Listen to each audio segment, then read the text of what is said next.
Sounded good, real good. A weekend at Malibu, expenses paid with a cash bonus thrown in. But that was before I knew about the henchman, the redhead, and the corpse. These three and a white Panama hat ruined it all for me. From the pen of Raymond Chandler, outstanding author of crime fiction, comes his most famous character as CBS presents The Adventures of Philip Marlowe.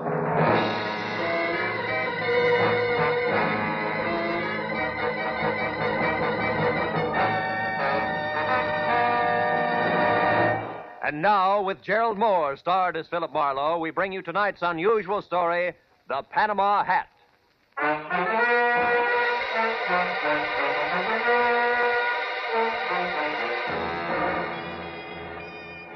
I was sitting in my office bombing the ashtray on my desk with paper clips, wondering what kind of a job a private detective gets when clients stop calling completely. I was seesawing between the picture of me as a well-starched huckster and the more comfortable portrait of Marlowe, author in English tweeds, man of distinction. And the telephone brought me to a rude awakening. Marlowe speaking. My name is Isabel Gordon, Mr. Marlowe. I must see you at once.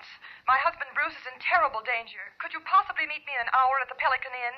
It's a small roadside place on the way to Malibu. I'll explain everything then. Pelican Inn, 1 hour, Mrs. Gordon.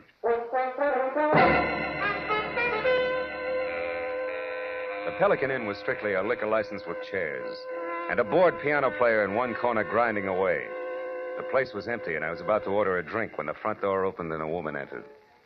She was tall and thin and right out of Harper's Bazaar, from double ankle-strap shoes to close-cropped hair. One look at her fear-crowded eyes, and I knew it was Isabel Gordon. I got up and introduced myself. Then we went to a table, and she started to talk. For 2 weeks now, Mr. Marlowe, my husband Bruce has been receiving unsigned, threatening letters. I'm almost sick with worry. I don't know what to do. Now, wait a minute, Mrs. Gordon. The first thing to do is to get hold of yourself and tell me the whole thing right from the beginning. Yes, all right. Well, first of all, Bruce and I have only been married a little more than a year. We're living with my uncle, Avery Fairchild, on an estate out beyond Malibu. I see. What does your husband do for a living, Mrs. Gordon? Why, he's a photographer. Movie or commercial? Well, at present, it's neither.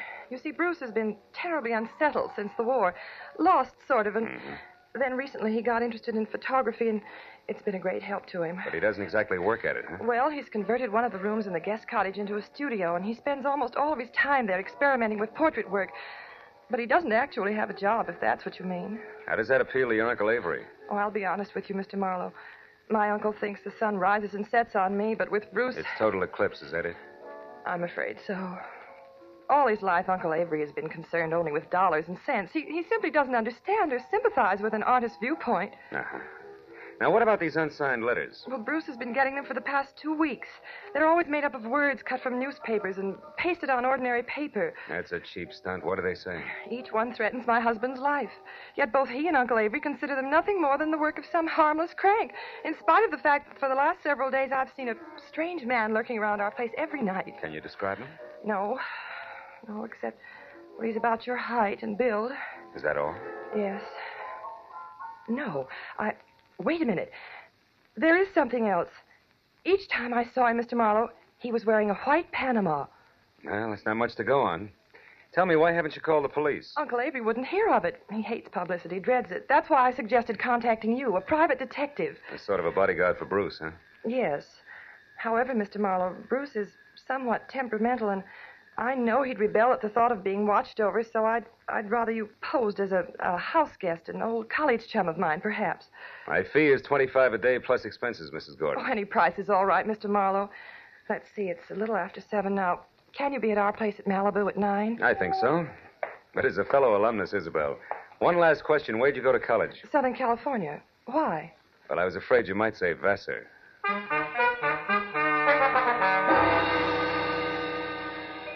After Isabel left, I remembered that I was already on my expense account. So I had a tasteless, cold, hot blue plate special and a burned cup of coffee. Then I stepped out of the Pelican Inn and headed across the paved parking lot to my car.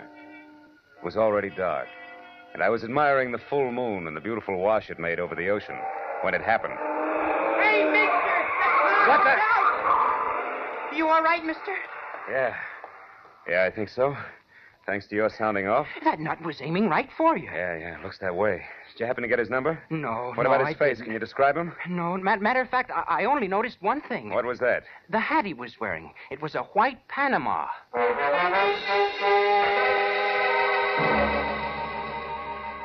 I tried to be broad-minded, but there was no other way to look at it. The gentleman in the white Panama hat definitely meant business. I returned to my apartment in Hollywood, where I shaved, showered, and packed. And then I headed for Malibu. At 8:45, I was inside the grounds of the Fairchild estate. Another mile, and I was at the front door. When I entered, Isabel greeted me like I was a keg of brandy around a St. Bernard's neck. Then we waded through an inch-thick carpet to the library where Uncle Avery, fat, bald, and looking like he'd just bitten into an underripe persimmon, was waiting. I wasn't asked to sit down, and I wasn't offered a cigar. Avery Fairchild was not one to waste time. I'm a very rich man, Mr. Marlowe. As such, I'm the target for all kinds of fortune hunters, confidence men, and cranks. In my lifetime, I've been threatened and pestered by a score of crackpots, each one slightly more psychopathic than the last. It's never bothered me, and it never will. However, in this case, the approach is a bit different. Meaning you think somebody's trying to get at you through your nephew, huh? Never refer to him as my nephew. My niece's husband, if you please. And don't forget it. Uncle Avery. Isabel, my feelings about your husband are no secret. You're being unfair, Uncle Avery. Just because Bruce is an artist and he... Artist, is he? Why, Isabel, that man's no more an artist than I am a horse jockey. Good evening, everybody. Hello, Bruce. Hello, darling. You were saying something, Uncle Avery? Bruce, I want you to meet Philip Marlowe. We were great friends at school, and when I heard he was in town for a while, I insisted that he spend a weekend with us. How do you do, Mr. Gordon? It's a pleasure to have you with us, Mr. Marlowe. You're very welcome. I do the welcoming around here, Bruce. Mr. Marlowe's had a long trip, and I'm certain he'd like to turn in early. Bruce, darling, he's going to stay in the guest cottage, the room next to your studio. Will you show him there, please? Oh, I'll be glad to. By the way, Isabella, I'm going to work late, so I'll say good night to you now. Good night, dearest. Good night, sweet. Please be careful. Yes, Bruce, by all means, be careful. Remember, the true artist belongs to posterity. Or something.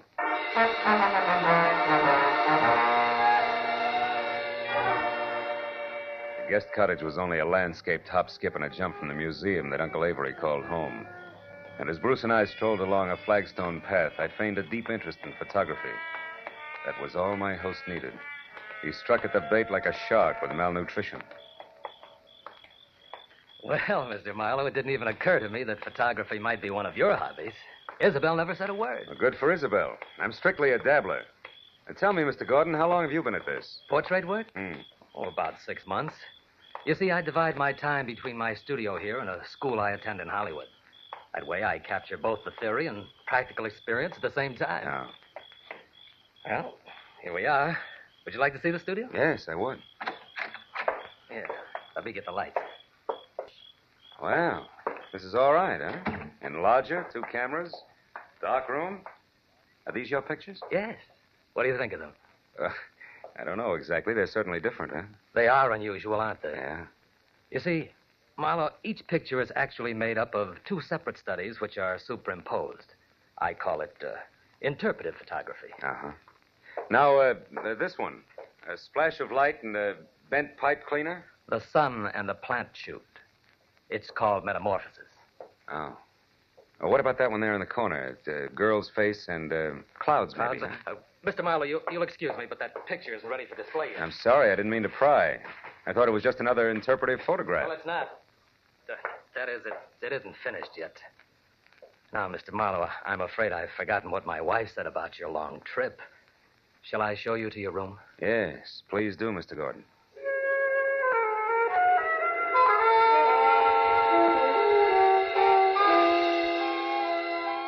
My room on the other side of the guest cottage was wider than Hollywood Boulevard.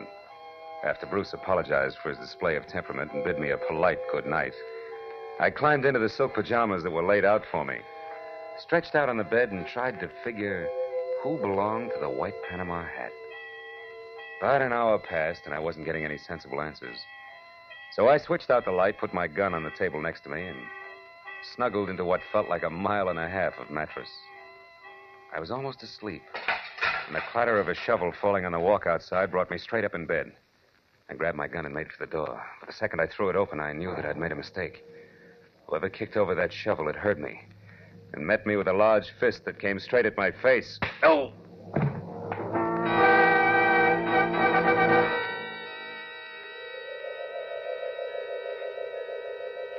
As I came back into the world, I was embarrassed to find myself alone and flat on my back. When I started to get up, I felt like the L.A. Dons, water boy and all, had run over my face. My gun was a few feet away, and when I went to pick it up, I stopped short. There was a souvenir from the man with the great big fist. A gold cigarette lighter. It was engraved to Skipper on his birthday. Putting it in my pocket, I picked up my gun and made for Bruce's studio. He wasn't there. I threw on some clothes and went back to the house and found Isabel in the living room. I was about to give her a biased account of the shortest fight on record when I noticed Uncle Avery quietly entering the house from a side door that led to the garden. What's the matter, Phil? Bruce isn't in the studio anymore. What? Now, Isabel, there's no reason for alarm. Why, Bruce often goes off into the night like this. Calls it a search for beauty or some such rot. And what was it you were after just now outside, Mr. Fairchild? I was looking for my niece, Marlowe. Isabel, your cousin John telephoned to say he wouldn't be down this weekend. Oh. I didn't know there were to be other guests. Oh, just my cousin, John Martin, Phil. Not really a guest. He comes down often. Yeah, too often to suit me. Oh, Uncle Avery, please. You know that I'm fond of him. Yes, but I don't know why. He's a chronic gambler and of no use to anyone. Living at the Wilshire Gardens when he can't afford it. Driving expensive Oh, cars. you're too hard on him. Skipper isn't Skipper? bad. Yes. Do you know him? No.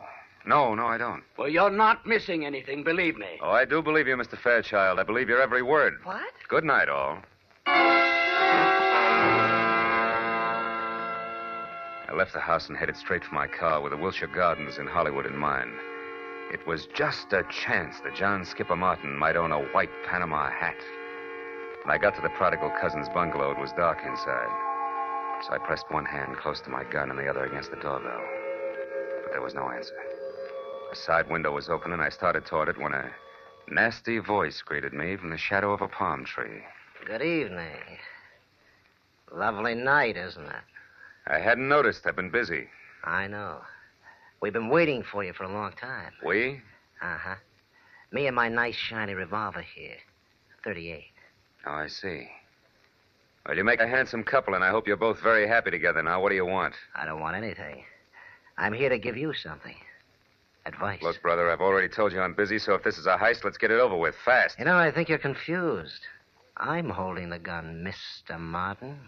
Martin? John Skipper Martin. Surprised that I know your name? Why, yes. Yes, I am. I don't recall having had the pleasure. You haven't. People never forget me, Mr. Martin. My tag is Brock. Does that mean anything? No, what do? Sing, dance, tell jokes? Yeah, that's it. The last one. I tell jokes. I can't wait. You won't have to, Mr. Martin. I'm going to tell you one right now. It goes like this. Once upon a time, a young punk borrowed $10,000 from a generous gambler on his promise to pay the money back within a week. But the young punk never came across. So the gambler told a nice fellow named Brock to call on the young punk and tell him that he had 48 hours in which to get the money together. And that if he didn't, he'd never see the 49th hour. What's the matter, Mr. Martin? Don't you like jokes?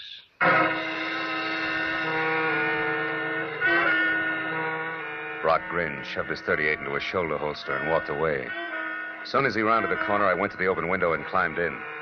I rummaged through 2 closets looking for a white Panama you-know-what. I was about to search a third when I heard something that brought me to a dead stop. It was a key in the front door lock. I closed my right hand over the gun in my pocket, moved flush against the side wall, and waited. But the moment the door swung open, the telephone rang. And the hulk of a man that entered went straight for it. He was wearing a gray fedora. Hello? Oh, hello, Isabel. What? Bruce? Are you sure? But that's impossible. I mean, things like that just don't... Excuse me, Isabel. I think I have a visitor. I'll call you back. Reach, Mr. Martin. Who are you? The name is Brock. You owe a client of mine $10,000. He wants his money in 48 hours. I'll get it. I swear I will. I'll have it right here, on time, all of it. How are you going to do that, Mr. Martin? I've got a way. Someone's going to give it to me tonight. Why? Why? Because it's the healthy thing to do. That's why. That's all you wanted to know, isn't it? That's all. Good night, Mr. Martin.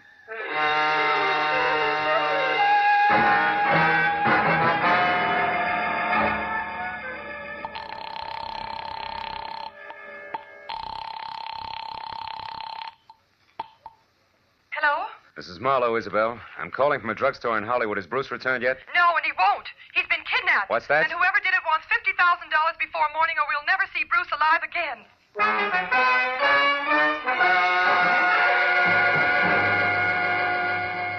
As I walked to my car opposite the Wilshire Gardens, I felt like my brain had spent the night in a cement mixer.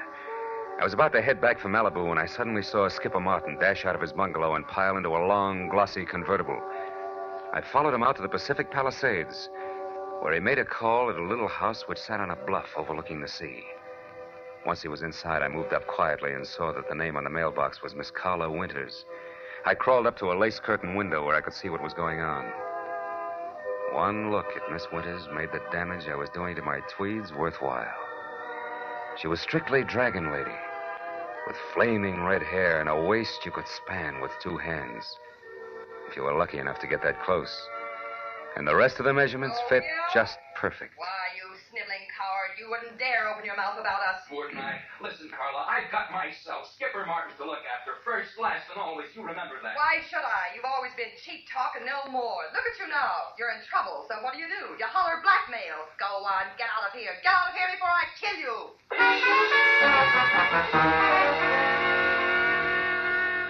When Skipper slammed the front door, stomped to his car, and roared off, I couldn't figure any reason, legitimate reason, that is, for calling on Carla Winters.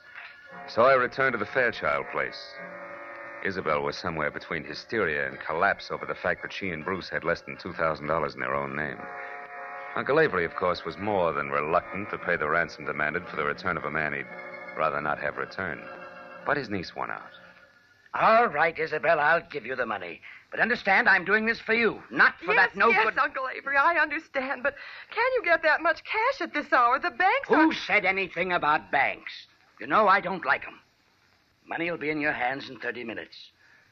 In the meantime, tell Mr. Marlowe here what arrangements you've made with your husband's abductors. 1 minute, Mr. Fairchild. What about the police? The police have already been notified, Mr. Marlowe. They've agreed not to interfere until tomorrow morning. By that time, I suppose we'll have Bruce returned to us. To us, Uncle Avery? As a mere slip of the tongue, Isabel. I'm only paying for his return. You take over from there. I don't want him.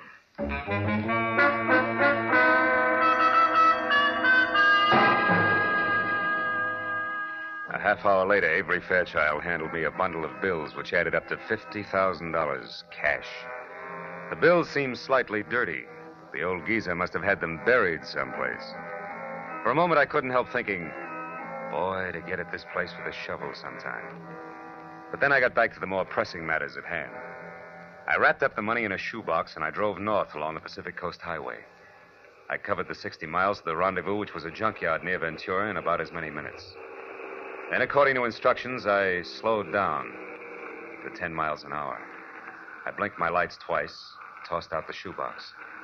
I was just about to resume my speed when the headlights of an approaching car fell on a man as he darted back into the junkyard. And I saw what I'd been expecting all the time. The white Panama hat. But I was still playing by the rules.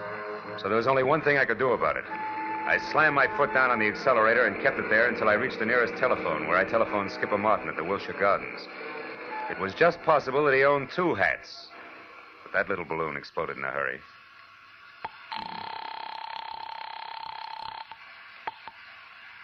Hello? Mr. Martin? Yes. Who is this? This is Brock, remember me? Oh, yes, of course.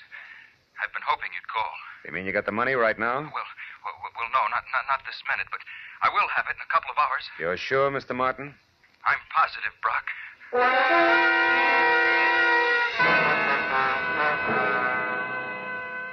Now only one thing figured. The man in the Panama hat worked for Skipper Martin. It had to be. An hour later, I pulled in at the Fairchild estate. And the moment I put my AA over the threshold, I knew that the kidnapper, too, had kept his part of the bargain. Bruce Gordon was back, safe and sound. It happened shortly after you retired, Mr. Marlowe. I was working in my studio when a man wearing a white Panama hat. Yes. But how did you know that, Mr. Marlowe? They're very popular this season, Mr. Gordon. Darling, Mr. Marlowe was a private detective. Huh? But I'll tell you all about that later. Go on with your story. Well, this man was wearing a handkerchief over his face, and he forced me to go along with him at gunpoint. Took me to a car parked in the service driveway and told me to turn around. And I was hit from behind and went out cold. Oh, darling, how terrible. It wasn't pleasant. When I came to, I was bound hand and foot, blindfolded, and gagged. I had no idea where I was. Oh, but didn't you see anybody before you were released? No, Uncle Avery. Before they let me go, they hit me again. When I came to that time, I was lying on the road out near Ventura, untied. That's about it. I suppose you've told the story to the police already, huh? No, he hasn't, Mr. Marlowe, and what's more, he isn't going to. I'm sorry, but I was forced to lie to you earlier this evening. The police mean reporters, and they mean publicity. And I hate publicity. I'm sure you see my point. I wouldn't make book on that, Mr. Fairchild. Secrets like this only encourage kidnappers. Well, since we no longer see eye to eye, Mr. Marlowe, I'd suggest that we consider your services at an end. I'll have my check at your office in the morning. Good night, sir.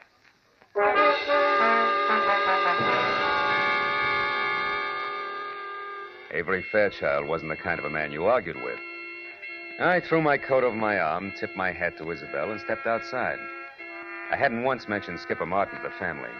That might have been a mistake, but I still wanted to look around before I yelled copper. As I walked past the guest cottage, I decided to go in and check Bruce's studio. Maybe the man in the white PH had left a few odd footprints on the ceiling.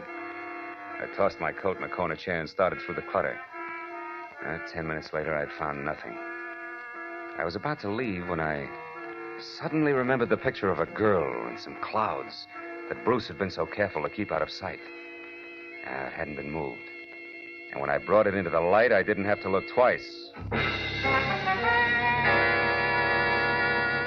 It was the portrait of Carla Winters, a red-headed dragon lady that Skipper Martin had visited. Now things began to add up. At the chauffeur's quarters, there was an outside telephone, and I put through a hurry call to Lieutenant Ibarra at Homicide in L.A. The best I could get was one Sergeant Neely. I'm sorry, Mr. Marlowe, but the lieutenant's out on a call right now.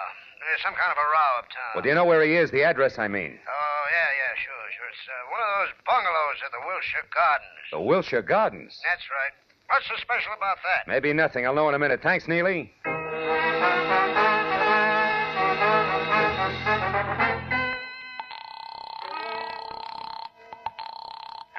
This is Marlowe, Ibarra. What brings you to Skipper Martin's at this late hour? Well, it seems as though some person or persons unknown fired a gun several times a little more than an hour ago. 4 shots, to be exact. Well, you think Skipper Martin fired them? No, Marlowe, I'm sure Martin didn't fire them. You see, he stopped them, personally.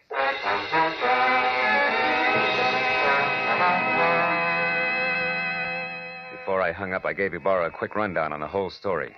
After making me feel like a schoolboy for keeping him in the dark so long, he told me to sit on the Fairchild's front steps until he got there. Well, that gave me a half hour to kill, most of which I spent walking around aimlessly, trying to get something close to 4 out of 2 and 2. But I couldn't. Finally, I heard Ibarra siren up to the front door.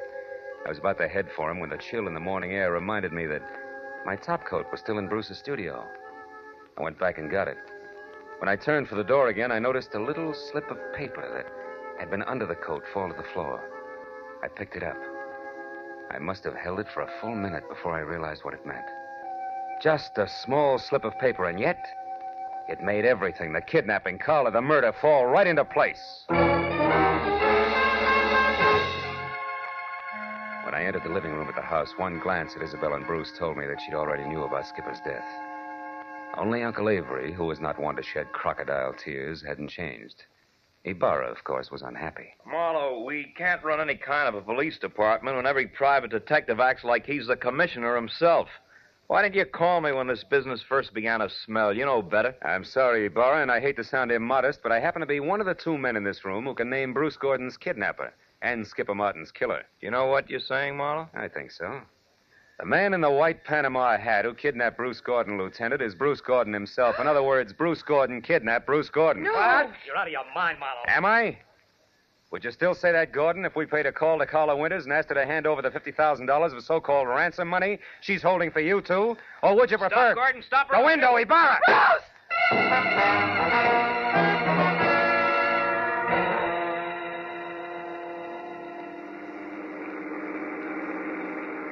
Then, in other words, Marlowe, Bruce, who eventually planned to divorce Isabel and marry Carla Winters, wanted to have a little stake, like $50,000 around first. That's right, Ibarra. But Skipper Martin knew about Bruce and Carla's plans to marry later, and he tried to blackmail them to pay off his gambling debts. That's why he came to Bruce's cottage on the sly. However, he got there just in time to see Bruce leave of his own free will, and therefore knew later that he couldn't have been kidnapped. Which gave him two holds over Bruce. That's right. But he made a mistake when he went to Carla's house and got too demanding, because she told Bruce about it, and before he released himself, he took care of Skipper, with 4 gunshots to be exact. Charming people, aren't they, Ibarra? Lovely. Sometimes I think I should shoot higher and save the state a lot of money. And he almost got away with it. By the way, Marlowe, how do you know? That Bruce was the man in the white Panama hat? Well, I was pretty certain, but I got my proof accidentally. Promise not to repeat this, Ibarra? Yeah? Well, I practically fell over a little slip of paper in his studio. It was a receipt from a department store, and it was made out to Bruce Gordon. For 1 Panama hat? Uh-huh. Nothing else but.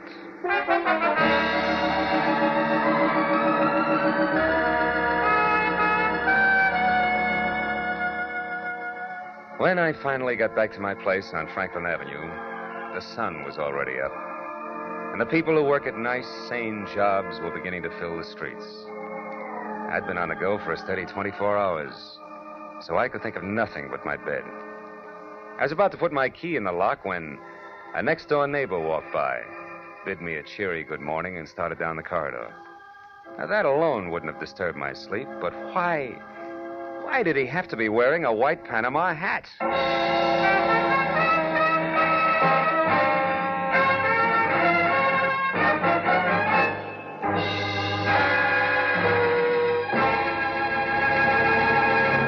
The Adventures of Philip Marlowe, created by Raymond Chandler, stars Gerald Moore and is produced and directed by Norman MacDonald.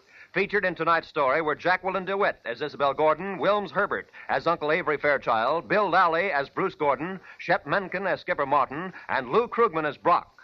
Detective Lieutenant Ibarra is played by Jeff Corey. The special music was conceived and conducted by Richard O'Runt.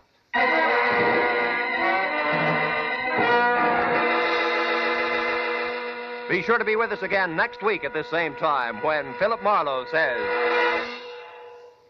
When her will was read, everybody figured she'd been crazy when she wrote it, and that included me. But I changed my mind after spending the night on an island with a pig, a cat, and an ape. Because in reality, they were people.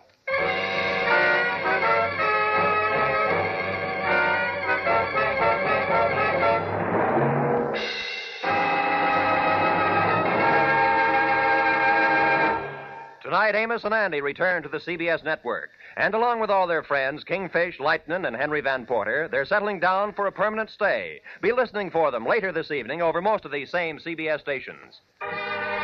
This is Roy Rowan speaking for CBS, the Columbia Broadcasting System.